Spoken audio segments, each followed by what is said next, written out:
जय हिंद दोस्तों, जय हिंद बच्चों। देखिए, बिहार बोर्ड का जो एग्जामिनेशन फॉर्म है वो अपील होने जा रहा है। ठीक है, अपील हो भी रहा है। तो इसका मतलब कि अब एग्ज़ाम बहुत नज़दीक आ गया है और लॉकडाउन में पढ़ाई तो हुआ नहीं। ठीक है, तो हम आर्ट्स बच्चों के लिए जो लोग बिहार बोर्ड की तैयारी कर रहे हैं 2022 में एग्ज़ाम देने के लिए, उनके तैयारी के लिए हम एक खास कोर्स शुरू करने जा रहे हैं जिसका नाम है क्रश कोर्स। ठीक है, इसमें सारे विषयों की हम तैयारी कराएंगे। आपका ऑब्जेक्टिव से लेकर सब्जेक्टिव तक की हम तैयारी कराएंगे। सबसे पहले हम इसमें छोटे छोटे बिंदु को देखेंगे जो कि ऑब्जेक्टिव से रिलेटिव है। ठीक है, क्योंकि बाबू सबको पता है कि बिहार बोर्ड 50% ऑब्जेक्टिव क्वेश्चन अब पूछेगा। ठीक ना, पूछ भी रहा है और पूछेगा, जिसमें से 100 ऑब्जेक्टिव आएगा, उसमें से आपको 50 का उत्तर देना है। तो हमें कहीं ना कहीं फोकस कहाँ करना है? ऑब्जेक्टिव पे फोकस करना है। तो चलिए हम शुरू करते हैं। सबसे पहले हम पहला चैप्टर हड़प्पा सभ्यता से शुरू करते हैं, जो 12th क्लास के हिस्ट्री का फर्स्ट चैप्टर है। अब इसका फर्स्ट चैप्टर से हम शुरू करते हैं। इसमें जो भी आई है, मतलब कि वेरी वेरी इंपॉर्टेंट क्वेश्चन जो कि पूछने का हर साल पूछता है, और ये उम्मीद है कि हाँ बिहार बोर्ड के ऑब्जेक्टिव में ये क्वेश्चन आएगा। तो हम इसको देखते हैं। देखिएगा, 15 जनवरी 1784 ईस्वी को विलियम जोन्स ने कलकत्ता में एशियाटिक सोसाइटी की स्थापना की। ठीक है, कह रहा है कि 15 जनवरी 1784 ईस्वी को विलियम जोन्स ने कलकत्ता में एशियाटिक सोसाइटी की स्थापना की। अब देखिए बाबू, इस क्वेश्चन में 3 ऑब्जेक्टिव छिपा हुआ है और ये तीनों ऑब्जेक्टिव हर साल पूछता है। ऑब्जेक्टिव पूछ देगा कि एशियाटिक सोसाइटी की स्थापना कहाँ हुई, तो कोलकाता में हुई। और एशियाटिक सोसाइटी की स्थापना किसने की, तो विलियम जोन्स ने किया था। और एशियाटिक सोसाइटी की स्थापना कब हुआ था, तो 15 जनवरी 1784 ईस्वी को हुआ था। आप लोग को पता चलेगा तीन ऑब्जेक्टिव। एशियाटिक सोसाइटी की स्थापना कहाँ हुई थी? कलकत्ता में। कौन किया था? William Jones. कब हुआ था? 15 जनवरी 1784 ईस्वी को। ठीक है, तो हड़प्पा सभ्यता फर्स्ट चैप्टर में 3 ऑब्जेक्टिव क्लियर। अब आगे देखते हैं। यह एक प्रकार की एक कहानी है। हड़प्पा सभ्यता खोज करने की भी एक शुरुआती कहानी है बाबू। ठीक ना, 1826 ईस्वी में सर्वप्रथम हड़प्पा सभ्यता का उल्लेख चार्ल्स मैसन ने किया था। यह बहुत इंपॉर्टेंट क्वेश्चन है, ये हर साल पूछता है कि कौन व्यक्ति था, कौन ब्रिटेन का था जो सबसे पहले हड़प्पा टीला का उल्लेख किया। तो 1826 ईस्वी में बाबू, याद रखिएगा कब? 1826 ईस्वी में चार्ल्स मैसन नामक एक ब्रिटेन का था, ठीक ना, विद्वान, उसने हड़प्पा सभ्यता का उल्लेख किया। ठीक है, अब आगे देखिएगा। 1826 के बाद 1853 आया, समय बढ़ता चला गया। 1853 एक समय आया जिस समय 1853 ईस्वी में, उस समय देखिए बाबू, हम लोग गुलाम थे अंग्रेज के, और हमारा जो देश था इंडिया और पाकिस्तान दोनों एक था। ठीक है, तो हमारे देश में 1853 ईस्वी में कराची से लाहौर तक रेल लाइन बिछाते वक्त ईंटें प्राप्त हुए। जब 1853 ईस्वी में जब पाकिस्तान के कराची से लाहौर तक जब रेल लाइन जब बिछाई जा रही थी, तो उसमें से ईंटें प्राप्त हुए। तो ईंटें प्राप्त हुए, लेकिन उन लोगों के दिमाग में ये नहीं आया कि यहाँ पे कोई सभ्यता थी या रही होगी।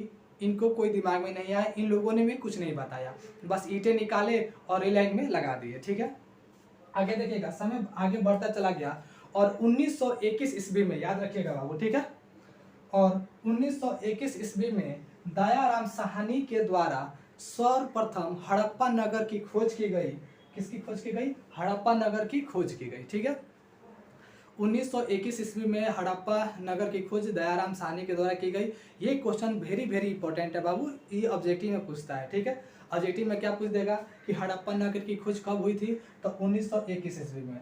और हड़प्पा नगर की खोज किसके द्वारा की गई थी, तो दयाराम साहनी के द्वारा। ठीक है, जस्ट उसके अगले वर्ष, मतलब कि 1921 से जस्ट इसके अगले वर्ष 1922 ईस्वी में, 1922 ईस्वी में बाबू राखल दास बनर्जी के द्वारा, 1922 ईस्वी में राखल दास बनर्जी के द्वारा एक और नगर की खोज कर दी गई, जिसका नाम मोहनजोदड़ो था। ठीक है, तो 2 नगर की खोज पता चल गया। मोहनजोदड़ो की खोज कब हुई थी? 1922 ईस्वी में।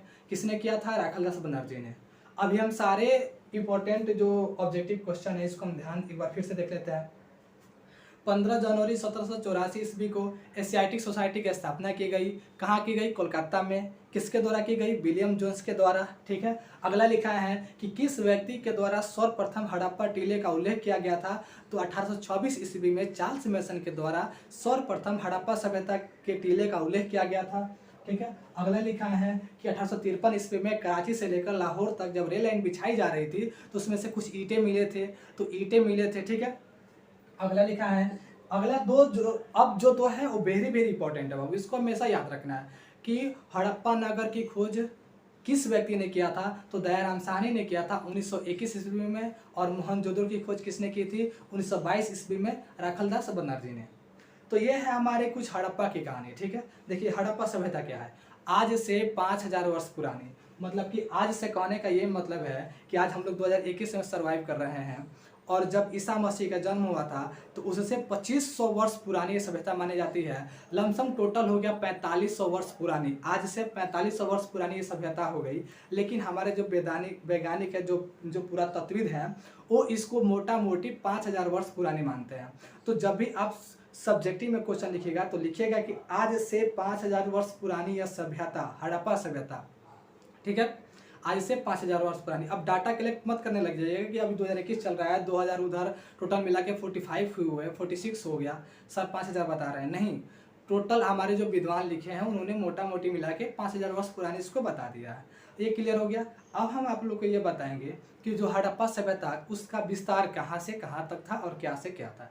क्योंकि बाबू देखिए बिहार बोर्ड ऑब्जेक्टिव के साथ साथ सब्जेक्टिव क्वेश्चन भी पूछता है, और सब्जेक्टिव क्वेश्चन में ये क्वेश्चन हमेशा पूछता है कि हड़प्पा सभ्यता का विस्तार का उल्लेख करे, हड़प्पा सभ्यता के विस्तार के बारे में बताए कि वो कहाँ से कहाँ फैला हुआ था और कितने किलोमीटर से कितने किलोमीटर तक फैला हुआ था, ठीक है। तो हम अभी देख रहे हैं इसके बारे में।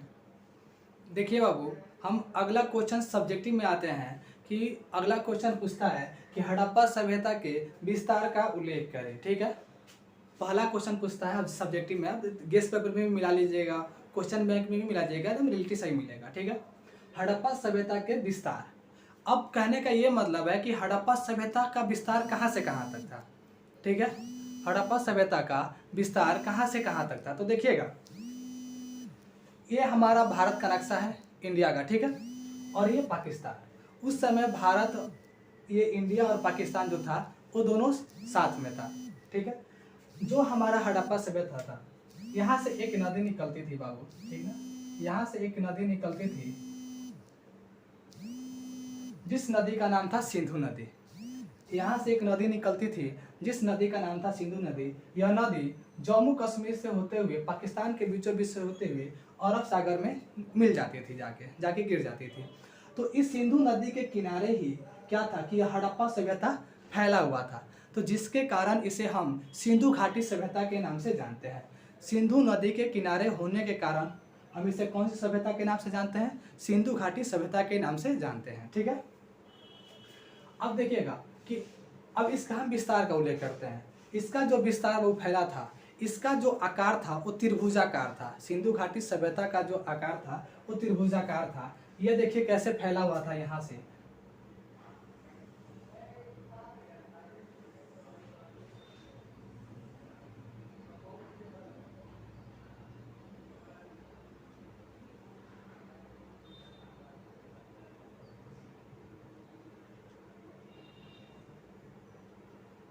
आपने देख लिया कि यह किस नदी के किनारे बसा हुआ था, तो ये सिंधु नदी के किनारे बसा हुआ था। और देखिए इसका अधिकांश भाग पाकिस्तान में बसा हुआ है, ठीक ना, अधिकांश भाग पाकिस्तान में बसा हुआ है, और थोड़ा सा भाग हमारे इंडिया में गुजरात और राजस्थान और पंजाब हरियाणा वाला क्षेत्र में इसका फैला हुआ है। तो देखिए यहाँ हम आते हैं, ये पूरब हो गया, ये पश्चिम हो गया, ये उत्तर हो गया, ये दक्षिण हो गया। हमने बताया कि हड़प्पा सभ्यता की जो आकृति थी वो त्रिभुजाकार थी। तो देखिए इसकी आकृति त्रिभुजाकार है कि नहीं है, है। अब इसकी जो लंबाई थी बाबू, पूरब से पश्चिम तक 1600 किलोमीटर तक फैली हुई थी, ठीक है। कितनी, पूरब से पश्चिम तक 1600 किलोमीटर तक फैली हुई थी, और उत्तर से दक्षिण तक 1100 किलोमीटर तक फैली हुई थी। आप लोग को क्या लिखना है कि अगर आ जाए क्वेश्चन तो हड़प्पा सभ्यता सिंधु नदी के किनारे बसी हुई थी, जिसके कारण इसे सिंधु घाटी सभ्यता कहते हैं। इसका विस्तार यह पूरब से पश्चिम तक 1600 किलोमीटर तथा उत्तर से दक्षिण तक 1100 किलोमीटर तक फैली हुई थी। तो ये तो हमारा डाटा है बाबू कि लंबाई इसकी कहाँ से कहाँ, चौड़ाई कहाँ से कहाँ थी। अब देखते हैं स्थान कि यह किस स्थान से लेकर किस स्थान तक फैला हुआ था, ठीक है। तो यह देखिए ये पूरब है, यहाँ हड़प्पा सभ्यता का यहाँ पूरब हुआ, यहाँ पश्चिम यहाँ उत्तर, यहाँ दक्षिण, ठीक है। तो पूर्व में यह मेरठ से लेकर, मेरठ उत्तर प्रदेश में मेरठ है, अभी आपको पता है ना, मेरठ से लेकर पश्चिम में बलूचिस्तान तक फैला हुआ था, ठीक है। बलूचिस्तान तक फैला हुआ था। पूर्व में मेरठ से लेकर पश्चिम में बलूचिस्तान तक फैला हुआ था और उत्तर में जम्मू कश्मीर से लेकर दक्षिण में नर्मदा घाटी तक फैला हुआ था। नर्मदा नदी के घाटी तक फैला हुआ था। ऊपर में जम्मू कश्मीर के मांदा से लेकर, ठीक है ना, मांदा देख लीजिएगा, स्थान का नाम है। तो आप लोग दो चीज जान गए, एक डाटा कलेक्ट और एक स्थान। डाटा में क्या लिखना है कि हड़प्पा सभ्यता पूर्व से पश्चिम तक 1600 किलोमीटर और उत्तर से दक्षिण तक 1100 किलोमीटर तक फैली हुई थी, ठीक है। और हम स्थान की अगर बात करते हैं तो यह पूर्व में मेरठ से लेकर पश्चिम में बलूचिस्तान तक और उत्तर में जम्मू कश्मीर के मांडा से लेकर दक्षिण में नर्मदा तक यह फैली हुई थी। तो ये हमारा हड़प्पा सभ्यता का विस्तार है। अब देखिए इसको कैसे लिखेंगे। अगर क्वेश्चन आ जाए कि हड़प्पा सभ्यता का विस्तार लिखे तो लिखिएगा कि हड़प्पा सभ्यता सिंधु नदी के किनारे बसी हुई थी और इसकी पूरब से पश्चिम तक लंबाई 1600 किलोमीटर, उत्तर से दक्षिण तक की लंबाई चौड़ाई 1100 किलोमीटर तक फैली हुई थी। यह पूरब में मेरठ से लेकर पश्चिम में बलूचिस्तान तक तथा उत्तर में जम्मू कश्मीर के मांदा से लेकर दक्षिण में नर्मदा घाटी तक फैली हुई थी, ठीक है। और यह सारे लिखने के बाद बाबू ये वाला डायग्राम आप लोग बना लीजिएगा, ठीक है। ये वाला डायग्राम आप लोग अपने आंसर नोट्स में बना लीजिएगा तो एग्जामिनर बहुत खुश हो जाएगा और नंबर भी दे देगा, क्योंकि आपने डिस्क्रिप्शन के साथ साथ आपने मैप भी बना के दिखा दिया है, ठीक है। अब हम आते हैं अगला क्वेश्चन पे, ठीक है। आइए हम अगले क्वेश्चन पे ध्यान देते हैं। बिहार बोर्ड में एक और क्वेश्चन बहुत पूछता है, बहुत बार पूछा है और पूछा भी है कि हड़प्पा नगरों का उल्लेख करें। हड़प्पा सभ्यता के कितने नगर मिले थे और मतलब उसमें से इंपॉर्टेंट नगरों का उल्लेख करना है, ठीक है। तो देखिए उसमें से जो पहला हमें मिला था वो हड़प्पा था, ठीक है, हड़प्पा नगर। दूसरा मोहनजोदड़ो, उसके बाद चुनहोदड़ो, लोथल, कालीबंगा, ठीक है। अब ये हमारे 5 इंपॉर्टेंट नगर हैं, इनके बारे में पढ़ना है और यहाँ से क्या वस्तुएं मिली थी, ठीक है, इसके बारे में हम पढ़ना है। सबसे पहले हम पढ़ते हैं हड़प्पा के बारे में। तो हम आप लोग को बता दिए हैं कि हड़प्पा पाकिस्तान में, ठीक ना, समझिएगा इसके बारे में। हड़प्पा, ठीक है, समझिएगा कि हड़प्पा पाकिस्तान में पाया गया था, ठीक ना। हड़प्पा पाकिस्तान के पंजाब प्रांत के रावी नदी के किनारे, याद रखिएगा, ठीक ना, रावी नदी के किनारे हड़प्पा पाकिस्तान के पंजाब प्रांत के रावी नदी के किनारे मोंटगोमरी जिला में स्थित है, ठीक ना। अब यहाँ से जो प्राप्त, इसकी खोज 1921 ईस्वी में, इसकी खोज 1921 ईस्वी में दयाराम साहनी के द्वारा किया गया। और यहाँ से जो जो वस्तुएं प्राप्त की गई वो थी, पहला आर्य कब्रिस्तान, ठीक ना, स्त्री की लघु मूर्तियाँ और एक ऐसी स्त्री की मूर्ति पाई गई थी जिसके गर्भ से पौधा निकला हुआ था, ठीक है। तो हड़प्पा सभ्यता के बारे में इतनी जानकारी इफिशिएंट है। हड़प्पा सभ्यता के बारे में क्या लिखना है कि हड़प्पा सभ्यता पाकिस्तान के पंजाब प्रांत के रावी नदी के किनारे स्थित था, ठीक है। किस नदी के किनारे? हड़प्पा किस नदी के किनारे स्थित था? रावी नदी के किनारे। हड़प्पा रावी नदी के किनारे स्थित था। इसकी खोज 1921 ईस्वी में दयाराम साहनी के द्वारा किया गया और हड़प्पा नगर से प्राप्त वस्तुएं थी आर्य कब्रिस्तान, ठीक ना। ये क्वेश्चन पूछता है कि आर्य कब्रिस्तान कहाँ से पाया गया है, तो आर्य कब्रिस्तान हड़प्पा से पाया गया है। तो आर्य कब्रिस्तान, स्त्री की लघु मूर्तियाँ, छोटी छोटी मूर्तियाँ और एक ऐसी स्त्री की मूर्ति पाई गई थी जिसके गर्भ से पौधा निकला हुआ था, ठीक है। अब हम आते हैं मोहनजोदड़ो के बारे में। तो मोहनजोदड़ो भी पाकिस्तान में पाया गया था और पाकिस्तान के सिंध प्रांत में, याद रखिएगा, यह पाकिस्तान के सिंध प्रांत में पाया गया था और हड़प्पा पाकिस्तान के पंजाब प्रांत में पाया गया था। मोहनजोदड़ो पाकिस्तान के सिंध प्रांत के लारकाना जिले में स्थित था और यह सिंधु नदी के किनारे स्थित था, ठीक है। तो आपको दो चीज़ याद रखना है, मोहनजोदड़ो किस नदी के किनारे स्थित था? सिंधु नदी के किनारे, और हड़प्पा रावी नदी के किनारे। तो मोहनजोदड़ो पाकिस्तान के सिंध प्रांत में सिंधु नदी के किनारे स्थित था, लारकाना जिले में यह स्थित था। इसकी खोज 1922 ईस्वी में राखल दास बनर्जी के द्वारा किया गया था। और यहाँ से क्या क्या वस्तु प्राप्त हुई थी, यहाँ से एक विशाल स्नानगार प्राप्त हुआ था। ठीक है, एक विशाल स्नानगार प्राप्त हुआ था, यहाँ से पानी का जहाज प्राप्त हुआ था, यहाँ से पुजारी का सिर प्राप्त हुआ था। ठीक है, ये 3 चीज़ें याद रखिएगा कि यहाँ से क्या क्या यहाँ से प्राप्त हुआ था, ये 3 चीज़ याद रखिएगा। ठीक है, और देखिएगा यहाँ से दाढ़ी वाले व्यक्ति की प्रतिमा प्राप्त की गई। ठीक है, मूर्ति प्राप्त की गई। एक ऐसा व्यक्ति मिला था जिसकी दाढ़ी थी। ठीक ना, और पानी का जहाज यहाँ से पाया गया था। पशुपति शिव की मुद्रा पाई गई थी। ठीक है, तो मोहनजोदड़ो के बारे में इतना जानकारी। ठीक है, कि यह पंजाब पाकिस्तान के सिंध प्रांत में लारकाना जिले में सिंधु नदी के किनारे स्थित था। और यहाँ से इसकी खोज 1922 ईस्वी में की गई राखल दास बनर्जी के द्वारा। इसमें पुजारी का सिर, पानी का जहाज, विशाल स्नानगार, पशुपति शिव की मूर्तियाँ, मेसोपोटामिया की मुद्राएं इत्यादि पाई गई थी। ठीक है, इतना एफिशिएंट है। अब हम अगला देखते हैं चुनहोदड़ो के बारे में। चुनहोदड़ो के बारे में हम देखते हैं कि चुनहोदड़ो के बारे में देखिएगा कि यह पाकिस्तान के सिंध प्रांत में सिंधु नदी के किनारे स्थित था। ठीक है, सिंधु नदी के किनारे स्थित था, लेकिन यह मोंटगोमरी जिला में स्थित था। ठीक है, पाकिस्तान के सिंध प्रांत के सिंधु नदी के किनारे यह भी स्थित था, और सिंधु नदी के किनारे मोहनजोदड़ो भी स्थित था। सिंधु नदी के किनारे और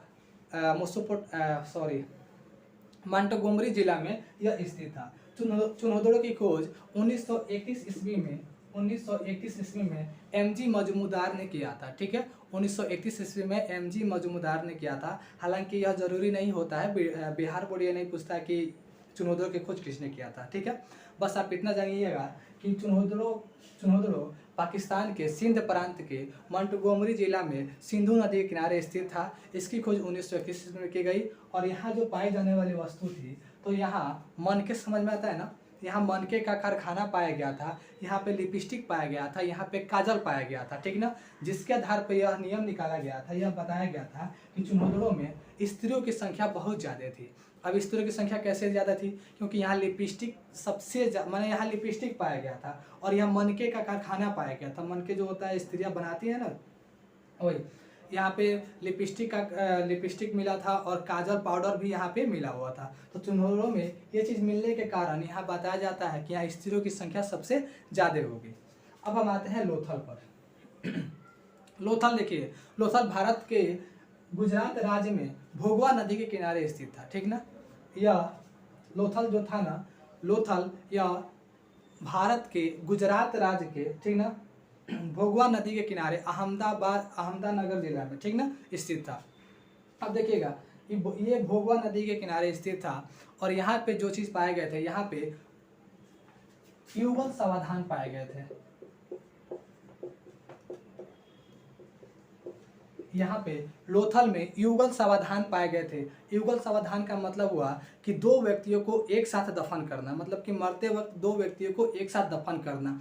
तो जिसके चलते यह अंदाज़ा लगाया गया कि लोथल में सती प्रथा प्रचलित था। सती प्रथा, भारत में भी सती प्रथा प्रचलित था, जो आगे पढ़ाएंगे आप लोग को। ठीक है, सती प्रथा का मतलब हुआ कि जब पति मर जाए तो पत्नी को भी साथ में दफना दिया जाता है या जला दिया जाता है। तो यहाँ भी क्या हुआ था, युगल समाधान मिला था, तो जिसके चलते लोग विद्वानों ने यह आकलन लगाया कि इस लोथल में सती प्रथा का प्रचलित होगा। ठीक है, तो लोथल भोगवा नदी के किनारे भारत के गुजरात राज्य में था। यहाँ से युगल समाधान मिला, यहाँ से गोदी मिला था। गोदी का मतलब होता है कि बंदरगाह। ठीक ना, बंदरगाह का मतलब होता है कि जब पानी समुद्र के रास्ते से या नदी के रास्ते से किसी एक स्थान से दूसरे स्थान तक हम सामान को भेजते हैं, धान चावल या कोई भी सामान, एफिशिएंट सामान को भेजते हैं, तो उसको हम लोग गोदी बोलते हैं, मतलब कि उसको हम लोग बंदरगाह के नाम से जाना जाता है। तो हमारे लोथल गुजरात में गोदी मिला था। ठीक ना, एक बंदरगाह मिला था। अब आते हैं कालीबंगान में। ठीक ना, कालीबंगान भारत के राजस्थान राज्य में मिला था। ठीक ना, राजस्थान राज्य में मिला था, और यहाँ से एक चीज़ मिला था, यहाँ से जूते हुए खेत मिले थे। ठीक ना, जूते हुए खेत का मतलब कि खेत है वो जूता हुआ था। ठीक ना, और याद रखिएगा बाबू, हड़प्पा से हमें लकड़ी का हल मिला था। ठीक ना, लकड़ी का हल मिला था। हड़प्पा से हमें क्या मिला था, लकड़ी का हल। एक बार हम सब फिर से ध्यान से देखते हैं। हड़प्पा नगरों का उल्लेख करना है और कहाँ से क्या क्या मिला है। हड़प्पा नगर। हड़प्पा में हमने क्या बताया कि यह पाकिस्तान के पंजाब प्रांत के रावी नदी के किनारे स्थित था। ठीक है, यहाँ से जो मिलने वाली जो वस्तु थी वो था लकड़ी का हल, RS-30 कब्रिस्तान, स्त्रियों की लघु मूर्तियाँ, एक ऐसी स्त्री की मूर्ति जिसके गर्भ से पौधा निकला हुआ था। ठीक है, अब हम बताते हैं मोहनजोदड़ो। मोहनजोदड़ो में हमने बताया कि यह पाकिस्तान के सिंध प्रांत में स्थित था। पाकिस्तान के सिंध प्रांत में स्थित था और यह सिंधु नदी के किनारे स्थित था। इसकी खोज 1922 ईस्वी में राखलदास बनर्जी के द्वारा किया गया और यहाँ से पाए जाने वाले वस्तु विशाल स्नानगार था, पुजारी का सिर था, एक ऐसे व्यक्ति की प्रतिमा पाई गई थी जिसकी बड़ी बड़ी दाढ़ियाँ थी। ठीक है, अब चुनहोदड़ो के बारे में बात करते हैं तो चुनहोदड़ो भी पाकिस्तान के सिंध प्रांत में स्थित था और यह सिंधु नदी के किनारे मंटगोमरी जिला में स्थित था और इसकी खोज 1931 ईस्वी में MG मजमूदार के द्वारा किया गया था और यहाँ से काजल, लिपस्टिक, पाउडर और मनके का कारखाना पाया गया था। ठीक, अब हम बात करते हैं लोथल की। तो लोथल से हमें क्या क्या पाया गया था? लोथल से हमें युगल सावधान और गोदी पाया गया था। यह भारत के गुजरात राज्य में पाया गया था। ठीक ना, भोगवान नदी के किनारे। अब हम कालीबंगान की बात करते हैं तो कालीबंगान से हमें क्या मिला था? जूते हुए खेत मिला था और ये कहाँ है? और ये राजस्थान में है। ठीक है, एक और क्वेश्चन देखिएगा जो कि बहुत इंपॉर्टेंट है और ये बहुत बार पूछा है। ठीक ना, ये पूछता है कि C14 अथवा रेडियो कार्बन पद्धति का उल्लेख करें। रेडियो कार्बन पद्धति के बारे में बताएं कि ये क्या है। तो देखिए, रेडियो कार्बन पद्धति क्या है।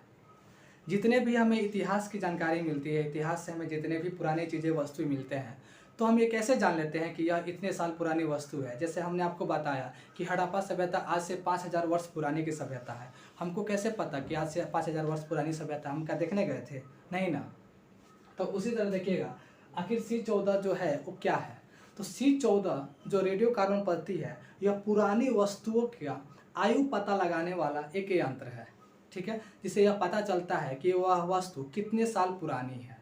तो इससे हमें पता चल जाता है कि यह वस्तु कितने साल पुरानी है। अब इसके बारे में हम बात करेंगे तो देखेंगे कि अमेरिका के एक वैज्ञानिक थे, याद रखिएगा, अमेरिका के एक वैज्ञानिक थे BF लेवी। उन्होंने 1946 ईस्वी में एक यंत्र का आविष्कार किया जिसका नाम था C14। ठीक ना, रेडियो कार्बन पद्धति उसका नाम दिया और उन्होंने बताया कि इसका उपयोग पुरानी वस्तु की आयु ज्ञात करने में किया जाता है। उन्होंने बताया, इसमें बताया था उन्होंने, याद रखिएगा कि रेडियो कार्बन पद्धति का परिभाषा हमें डिफिनीशन कैसे देना है। अमेरिका के एक वैज्ञानिक BF लेवी ने 1946 ईस्वी में रेडियो कार्बन पद्धति का आविष्कार किया, C14 का आविष्कार किया और उन्होंने बताया कि इस यंत्र का उपयोग हम पुरानी वस्तु की आयु ज्ञात करने में उपयोग करेंगे। और उन्होंने इसे बताया था कि जब वस्तु जीवित रहता है तो उसमें C14 और C12 की मात्रा समान मात्रा में पाई जाती है। BF लेवी ने क्या बताया था कि जब कोई वस्तु जीवित अवस्था में रहती है तो उसमें C14 और C12 की मात्रा समान मात्रा में रहती है, लेकिन जब वो वस्तु नष्ट हो जाती है और मृत अवस्था में हो जाती है तो उसमें C12 स्थिर हो जाता है। ठीक ना, C12 क्या हो जाता है? स्थिर रह जाता है, लेकिन C14 निरंतर घटने लगता है। और उन्हें बताया था कि C14 जितना नीचे गिरेगा, जितने नीचे घटते जाएगा, वह वस्तु उतना ही पुरानी मानी जाएगी। ठीक है, तो ये है हमारा रेडियो कार्बन पद्धति। अब इसका परिभाषा फिर से सुन लीजिए कि रेडियो कार्बन पद्धति किसे कहते हैं। ठीक ना, फिर से परिभाषा सुनिए कि अमेरिका के एक वैज्ञानिक BF लेवी ने 1946 ईस्वी को रेडियो कार्बन पद्धति नामक यंत्र का आविष्कार किया। उन्होंने बताया कि इसका उपयोग पुरानी से पुरानी वस्तु की आयु ज्ञात करने में किया जाता है और उन्होंने बताया कि हर जीवित वस्तु में C14 और C12 समान मात्रा में पाया जाता है, लेकिन जब वह वस्तु मृत हो जाती है, जब नष्ट अवस्था में चली जाती है, जब मृत अवस्था में चली जाती है, तो उसमें C12 की मात्रा स्थिर रह जाती है और C14 की मात्रा निरंतर नीचे गिरती रहती है, घटती रहती है। तो उन्होंने बताया कि जब C14 की जब मात्रा निरंतर घटती रहती है, जितनी नीचे गिरेगी वह वस्तु उतनी ही पुरानी मानी जाएगी। उन्होंने क्या बताया कि वह वस्तु उतनी ही पुरानी मानी जाएगी। ठीक है, तो अब हम इसके आगे जो हम अगले वीडियो में अगले सेशन में जो शुरू करेंगे उसमें शुरू करेंगे कि हड़प्पा सभ्यता के नगर उल्लेख की व्याख्या करें। ये क्वेश्चन इंपॉर्टेंट पूछता है कि हड़प्पा सभ्यता के नगर उल्लेख के बारे में बताएं। तो नगर उल्लेख के बारे में हम बताएंगे, सड़क व्यवस्था के बारे में बताएंगे, जल निकासी के प्रणाली के बारे में बताएंगे, विशाल स्नानगार के बारे में बताएंगे, अन्नागार के बारे में बताएंगे। फिर अगला क्वेश्चन आता है कि सिंधु घाटी सभ्यता के धार्मिक जीवनों के बारे में बताइए, सामाजिक जीवन के बारे में बताइए, और लास्ट क्वेश्चन आपका है कि हड़प्पा सभ्यता के पतन के बारे में बताइए। तो इस वीडियो को हम यहीं एंड करते हैं। बहुत ही रोचक वीडियो है, आप लोग देख लीजिएगा, ठीक ना। सब इंपॉर्टेंट क्वेश्चन है, अब नेक्स्ट वीडियो कल लेके आएंगे इस पर।